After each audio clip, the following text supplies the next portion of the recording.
call tonight's Economic Development Authority meeting to order. And Abby, can we get a roll call, please? Sure can. Commissioner Roberts. Here. Commissioner Langness. Present. Commissioner Lorge. Here. Commissioner Hoyt. Here. I'll note for the record, Commissioner Grindal and Commissioner Wright are absent. Chairman, President Erickson. Here. Invite you all to rise and say the Pledge of Allegiance. I pledge allegiance to the flag of the United States of America and to the republic for which it stands, one nation, under God, indivisible, with liberty and justice for all. All right, we have an agenda before us. Can I get a motion to approve the agenda? Or any adjustments? Motion to approve. I'll second. First and a second. Any discussion? All those in favor? Aye. Aye. Opposed? All right, we've got an agenda. We got an open forum on the agenda this evening. If there's opportunity for any citizens to express any requests or concerns. Is there anybody online? Is it online presence, right? We no longer have an online participation option in our meetings. All right, excellent, thank you. All right, then we do have a consent agenda item, approving the minutes from the regular meeting on February 10th, 2025. I'll entertain a motion to approve the consent agenda. Is Motion to approve. there a second? I'll second it. All those in favor, signify by saying aye. Aye. Aye. Opposed?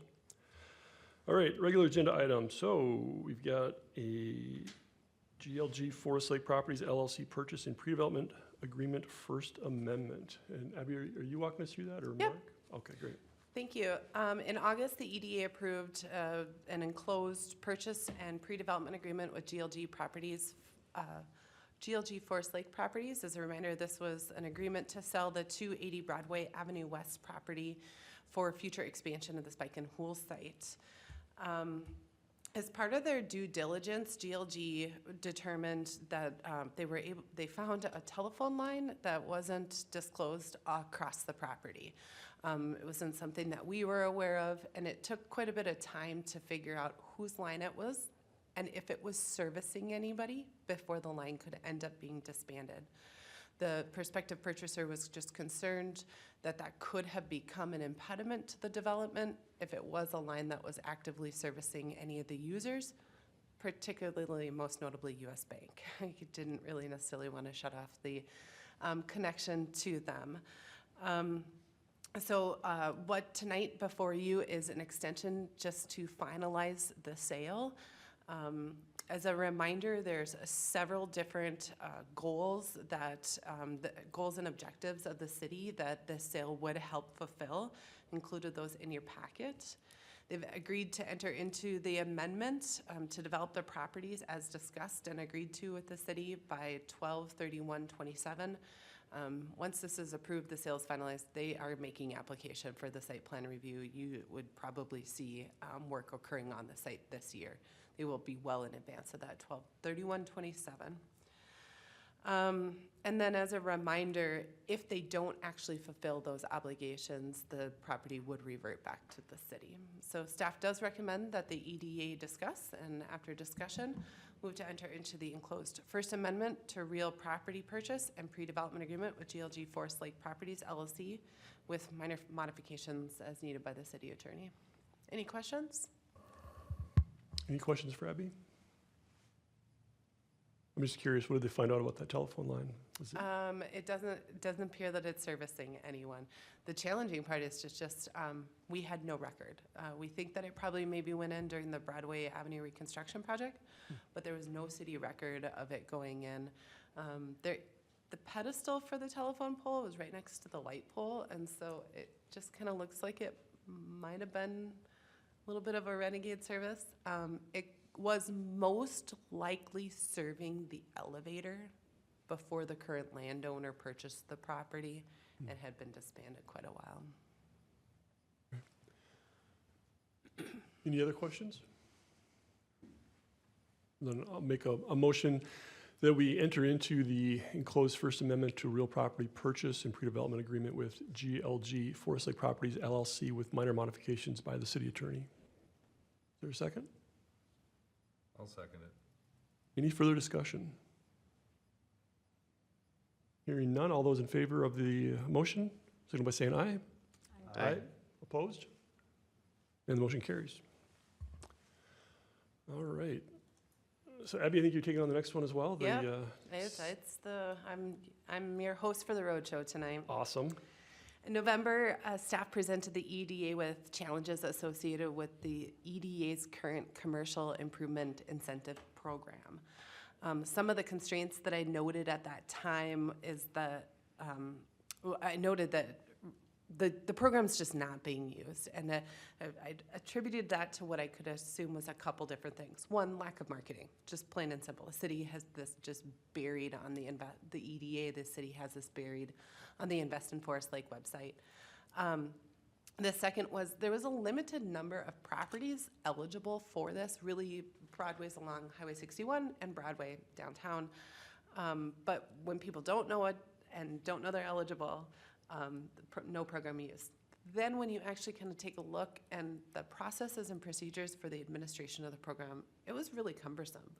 Like, let's say you weren't an EDA member and you wanted to participate, you had a number of different interactions with the city that really for 10% deferral of your project costs might not be worth it. What I'm finding in our line of work, and I've been finding for years, is property owners, applicants, really only want one interaction with the city, maybe two.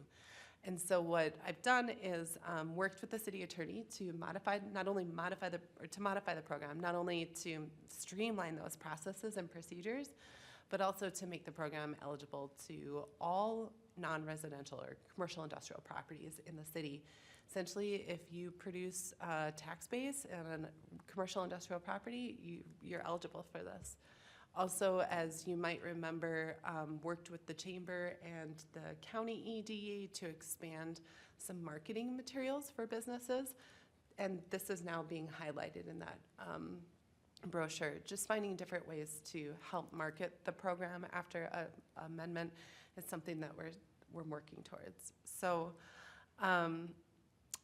if the EDA is favorable, tonight I'm requesting you move to approve the amendments. After that, I will update our application forms, update our websites, and really start kind of doing a little bit, casting a wider net, essentially, of marketing to try to see if we can't maybe put some dollars back out in the community.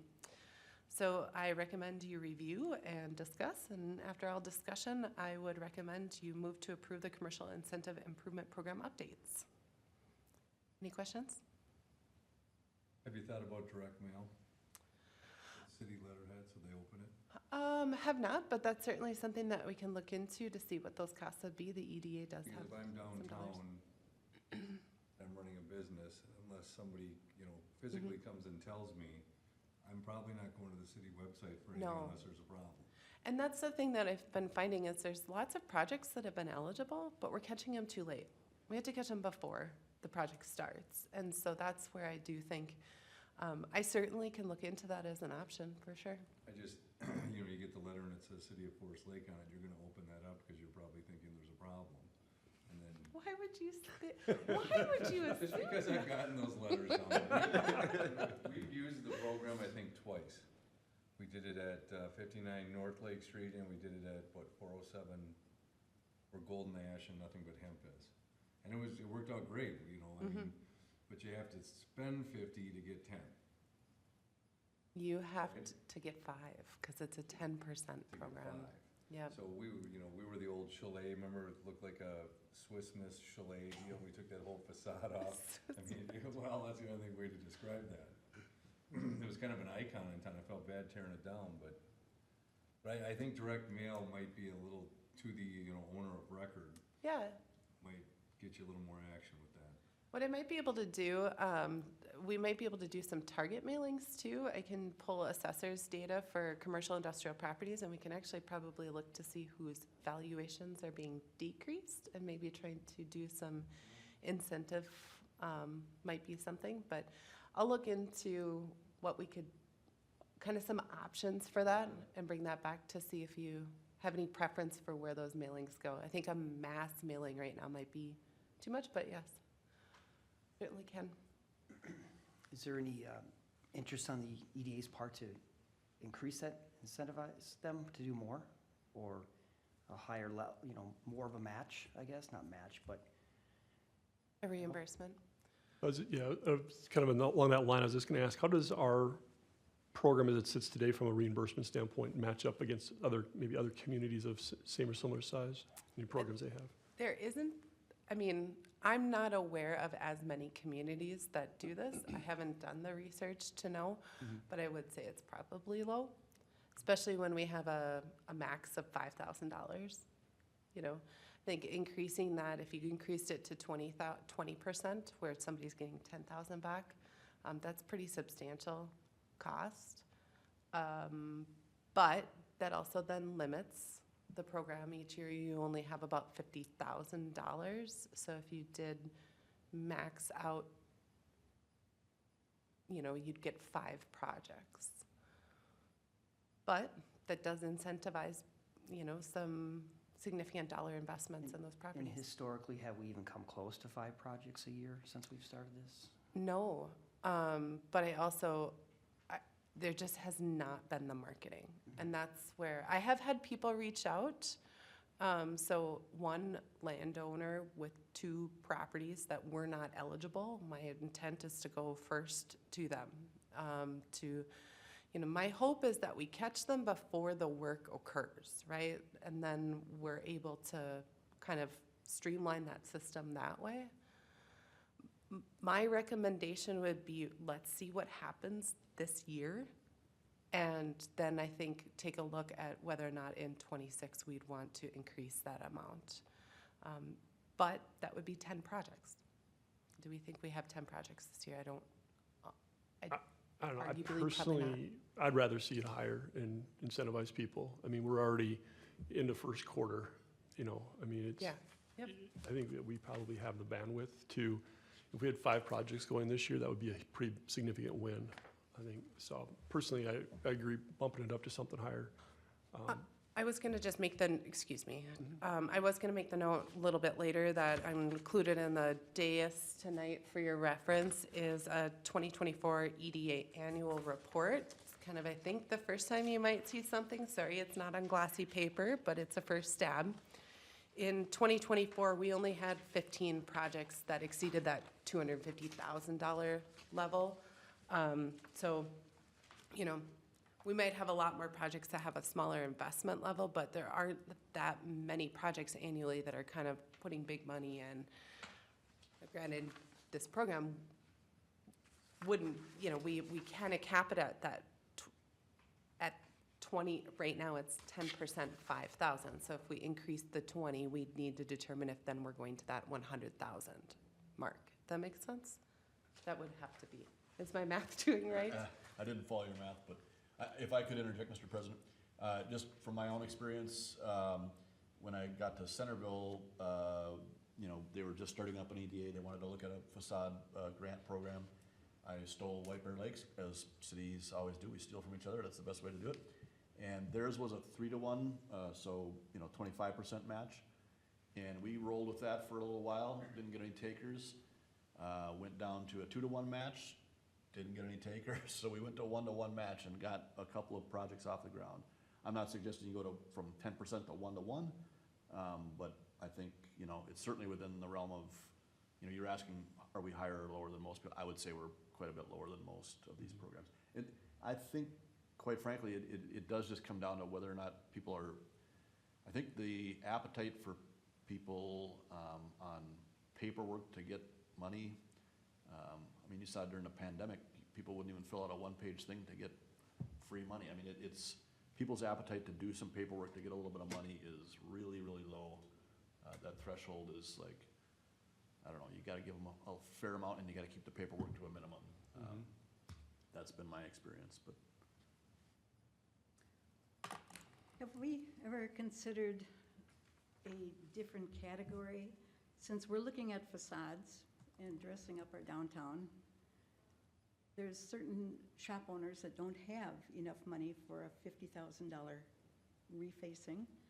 What if we were more interested in funding, like a 1-to-1, a $5,000 paint job and some light fixtures or some, you know, cleaning up of landscaping in front not a major project, but something less and paying a bigger proportion of it to make our city look better. I don't think a lot of business owners have the capital right now to invest in doing a major refront. Commissioner Lorge, members of the commission, the exterior facade improvements does include siding, painting, lighting, windows, doors, and gutters, so long as the improvements are visible from a public street, sidewalk, or lakeside memorial park. But that's still, we're only paying a small portion of that. I'm Correct. talking about, maybe we should be paying a bigger portion of a smaller project. Oh, I see what you're saying. So still capping maybe the project total cost, like they invest 50, we give them 10 back or something. I'm thinking a smaller project. than Smaller that. even. I'm thinking if somebody's got 5,000 in the bank, we match them 5,000 like White Bear did, and they're much more able to handle that then, rather than a major project for 50,000. Yeah. I didn't pull the numbers. I certainly can look. A lot of those projects would never require building permits. We don't know what those investments are, but I would say that there's probably far more of those smaller dollar investments than larger dollar investments. And then for those of you that know more about construction and costs, could a small shop owner in town for $10,000, could they do a major, from the street, major cleanup and paint job for $10,000 where the city paid $5,000? Is that a reasonable amount, or is that not reasonable? I think, you know, depending on the size of the building, you could paint and a couple fixtures, you could do that for under 10, I mean, for that dollar amount, I would guess, if it's not a massive building. I think we should look at that. That's just my input. I think you definitely need to raise it. So I think, yeah, hearing that you want to raise the reimbursement. Nobody's gonna come out and spend 40 if they don't have to and, you know, if they're sitting on the fence and they've got $40,000 on hand, to me, $5,000 is not enough incentive for them to take the plunge and do it. To say, I better take advantage of this before they quit it. You know, 10, 15, I mean, that's just, I'm trying to think when we did ours, I think we exceeded it. We were able to get the maximum amount. Which would have been $5,000 on a $50,000 project. So I'm hearing you, many of you say you want to increase it 25%? And then is there merit in trying to keep that project cost low and, you know, project $100,000 or less? It captures some bigger investors, but it also makes it eligible for smaller investments. Or a scale of, let's say, 25% for projects up to 50,000, 50% up to projects 20,000?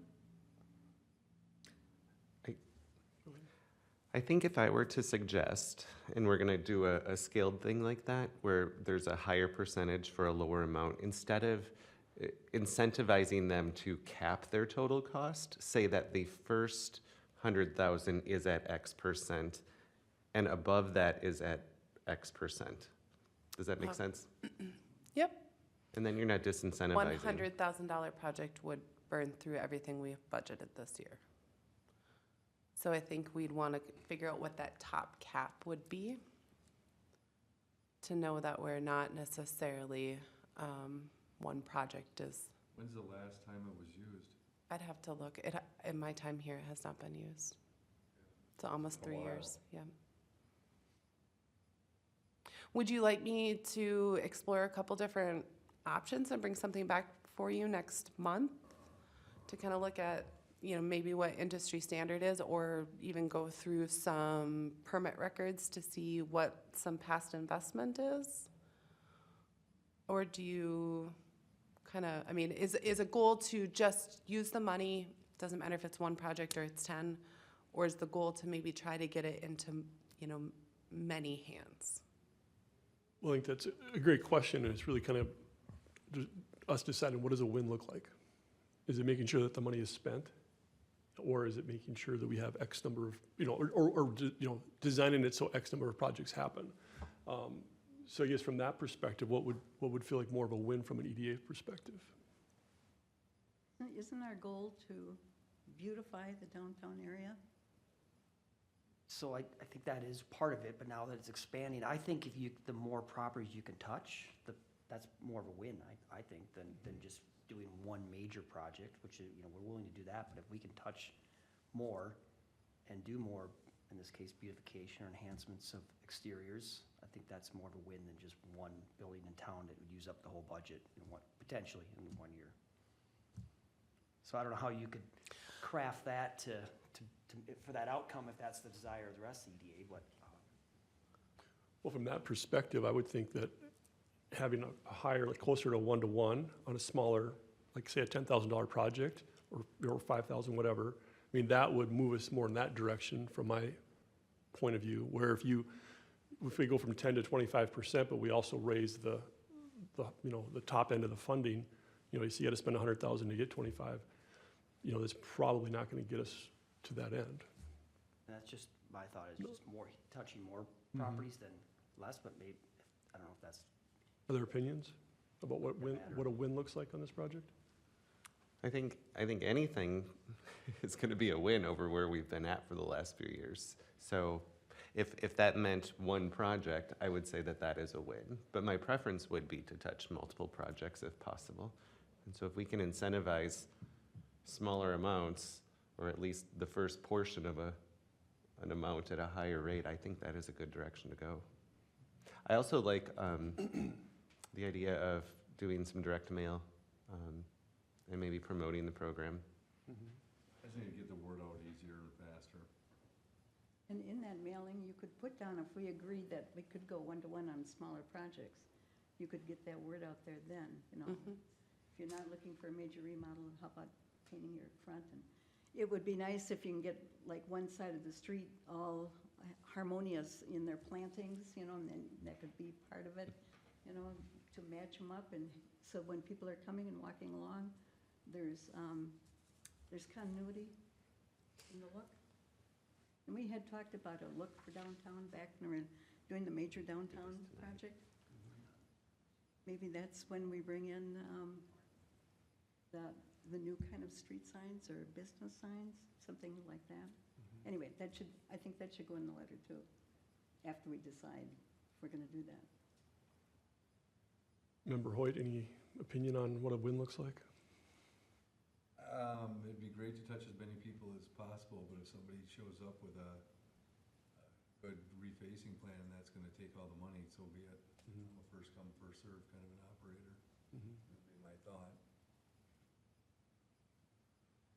Well, I think this has been a really helpful and important discussion.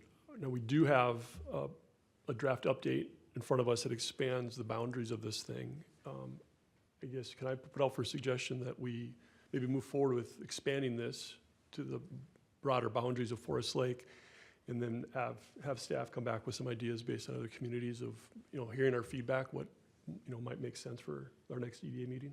I have one question, is this in a certain geographic area, Lake and No. Broadway, or is it?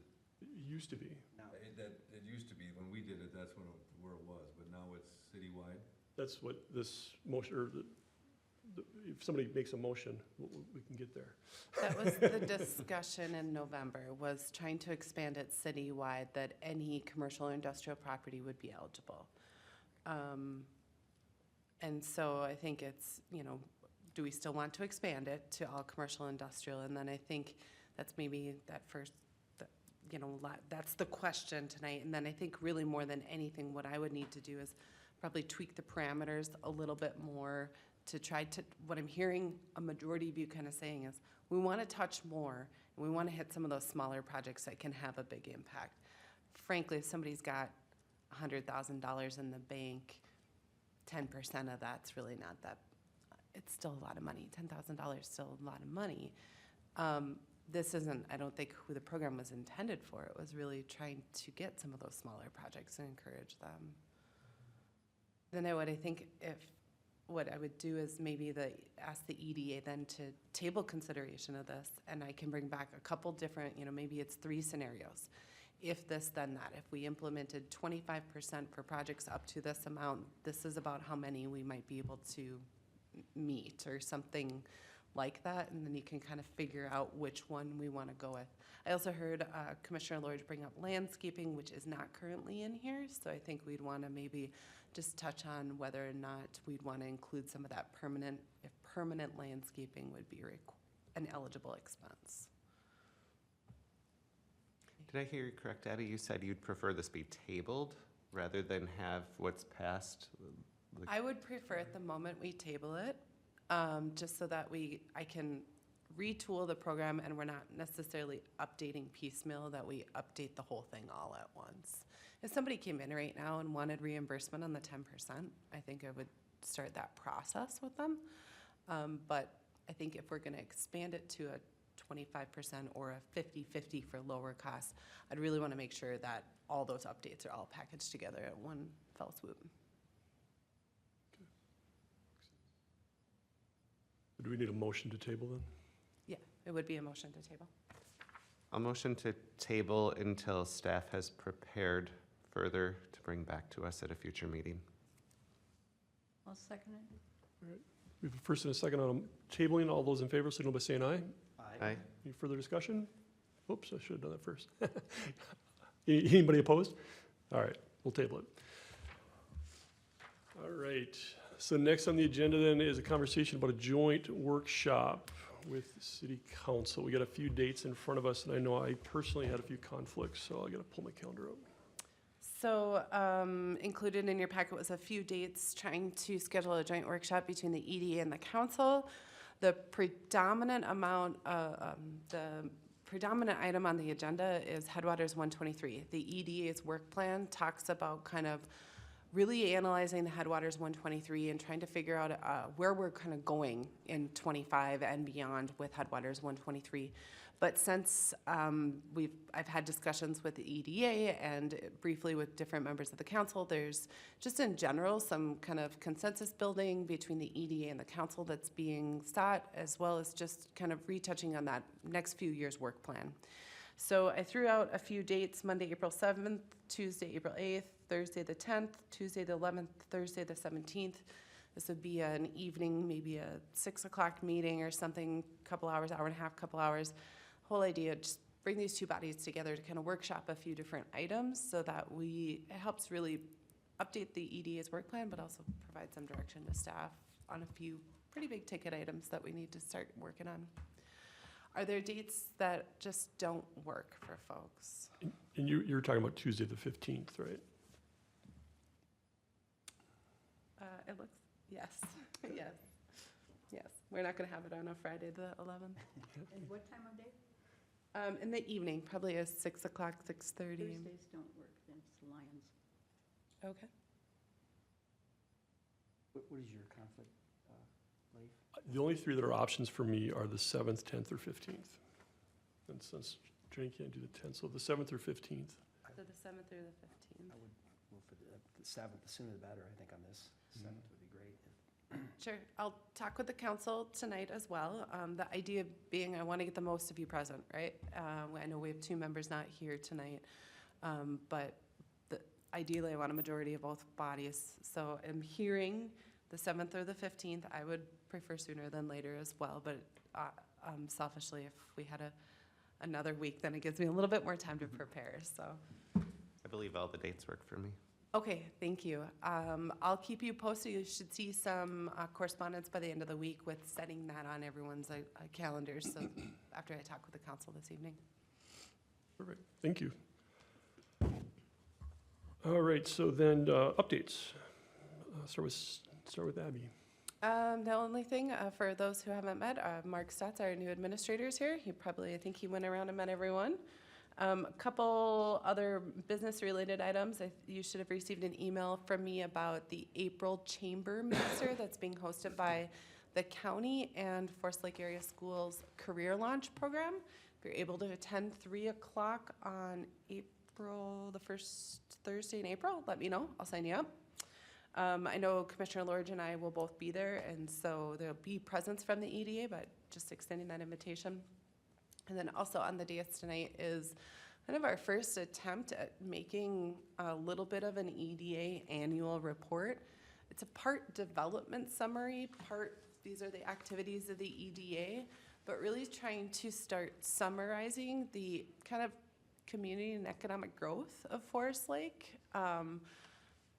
Trying to elevate us a little bit in kind of showing off some of the things that we are doing, because there's been quite a bit. And this is, I just really tried to snapshot 24, and I really tried hard in the development world not to say, oh, all these things have been approved. 25, you're gonna see, you know, the apartment building down by the YMCA come into this. And so this will be updated annually for you folks. If you have any questions, feel free to reach out to me, but it'll be published online eventually as well. Excellent, thank you. Mark, anything you want to add? I don't think so, no. Okay, it looks like we don't have Chris here from Washington County, and then Nanette was not able to make it from the chamber. She and Abby had asked me to speak to that as a member of the board. So coming up on March 29th is the Forest Lake, the Expo, Lakes Area Expo, which highlights community businesses, and it's a home show. There's a lot of stuff going on that day. It is from 9 a.m. to 1:30 p.m. up in Maranatha Church, just north of us here. There'll be food trucks there, vendors, be a great event. So I've got tickets for you all if you always want to make sure to be there on that Saturday and see what's going on. Any other updates from the EDA members? No? All right, then we get to move into a closed session. Does anybody want to make a motion to make that happen? I'll move to close the meeting pursuant to Minnesota Statutes 13D.05 subdivision 3C3 to develop or consider offers or counteroffers for the purchase or sale of real or personal property identified as Lot 1, Block 2, Deponti First Addition, and Lot 1, Block 1, Deponti Third Addition, Washington County, Minnesota. The closed session will be held in the Forest Lake Conference Room and will commence immediately. Once the closed session is completed, the EDA will reconvene the open meeting portion in council chambers. Once back in session, the EDA will adjourn the regularly scheduled EDA meeting. Thank you. Is there a second? I'll second it. All right.